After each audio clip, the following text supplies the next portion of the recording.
नमस्कार, मैं doctor Manju Jain, retired associate professor from S N. Singh degree college Kanpur. जी हाँ, मैं पिछले कई महीनों से धर्म मार्ग नामक शीर्षक के अंतर्गत कुछ धार्मिक, कुछ आध्यात्मिक विचारों को लेकर के, छोटे छोटे प्रसंगों को लेकर के वीडियोस शेयर करती हूँ। तो सखियों या बच्चे सुन रहे हों, उनके लिए तो बहुत ही लाभदायक है, क्योंकि कहानी, किस्से या बहुत सारी ऐसी चीज़ें होती जो कि हमारे में बदलाव नहीं लाती हैं।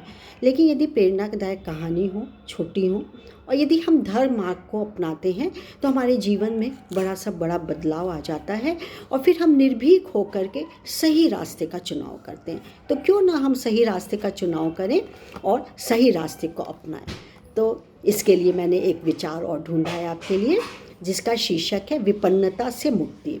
और हमारे बीच लाए हैं ये डॉक्टर प्रतीक मिश्र। प्रतीक मिश्र जी, आपका बहुत बहुत धन्यवाद, नमस्कार, कि आपकी बात मैं जन जन तक रख रही हूँ। तो चलिए देखते हैं क्या है। संपन्नता और विपन्नता दो चीज़ होती हैं। संपन्नता में हमारी हर चीज़, आशाएं पूरी हो जाती है।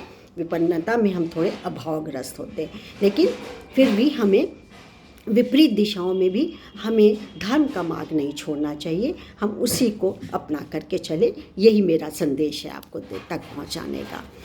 तो विपन्नता से मुक्ति। इस संसार में विपन्नता को सबसे बड़ा दुख बताया गया है। विपन्नता सबसे बड़ा दुख इसलिए है कि इसके होते हम उन वस्तुओं और स्थितियों का भी सुख नहीं प्राप्त कर पाते जो हमें उपलब्ध हैं। विपन्न से सामान्यतः हम यही अर्थ लेते हैं कि ऐसा व्यक्ति जिसके पास भौतिक वस्तुओं का नितांत अभाव है, और अभाव के कारण उसकी मानसिकता मांगने, जांचने और स्वयं को दीनहीन समझने की हो गई है। किंतु विपन्नता केवल वंचितों के हिस्से की ही चीज़ हो, ऐसा नहीं है। देखा गया है कि प्रायः जिनके पास बहुत है, वे अभावग्रस्त लोगों की अपेक्षा कहीं अधिक विपन्नता का परिचय देते हैं। विपन्नता का विस्तार संसार में अति व्याप्ति की सीमा तक है। ऐसे उदाहरणों की कमी नहीं है, जब सामर्थ्यवान लोग ऐसे कार्य करते हैं जो अभावग्रस्त लोग करते हैं। मनुष्य की ऐशनाएं जीवन के अंतिम क्षण तक तृप्त नहीं हो पाती, पूरी नहीं हो पाती। इसके भीतर का लोभ, लालच उसे विपन्नता के गर्त में ढकेलने में सफल हो जाता है। आवश्यकता से अधिक धन संपदा होने के बाद भी बहुत से लोग संचय की भावना से ग्रस्त होकर कुछ ऐसे कार्य कर उठते हैं जिनसे नश्वर वस्तुएं भले ही मिल जाएं, किंतु हमारा धवल यश कलंकित हो जाता है।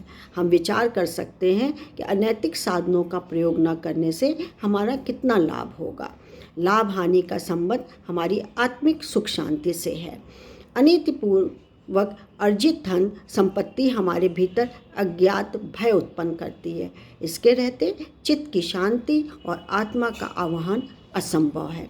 जिस प्रकार सांसारिक भोगों को उसके स्वादों के प्रति आसक्ति की कोई सीमा नहीं है, उसी प्रकार विपन्नता भी असीम है, अनंत है। प्रकृति से विपन्न व्यक्ति न तो कभी सुलभ वैभव संपदा का सुख प्राप्त कर पाता है और न ही दान का। उसे कितना ही यश, धन, वैभव मिल जाए, वह अतृप्त रहने के कारण असंतोषगत विपन्नता से ग्रस्त रहते हुए सुख के सब साधनों के बावजूद दुख भोगता है।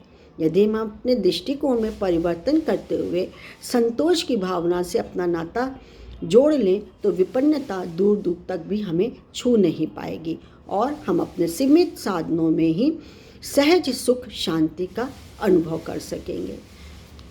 हमें और क्या चाहिए? यदि हमें सुख, शांति, संतोष मिल रहा है तो जीवन में इसके अलावा चाहिए ही क्या? कुछ नहीं चाहिए। तो आज मैं अपनी बात को यहीं समाप्त करती हूँ। फिर मैं एक नए अच्छे विचार के साथ फिर उपस्थित होंगी। तब तक के लिए मुझे आज्ञा दीजिए। नमस्कार। Thank you.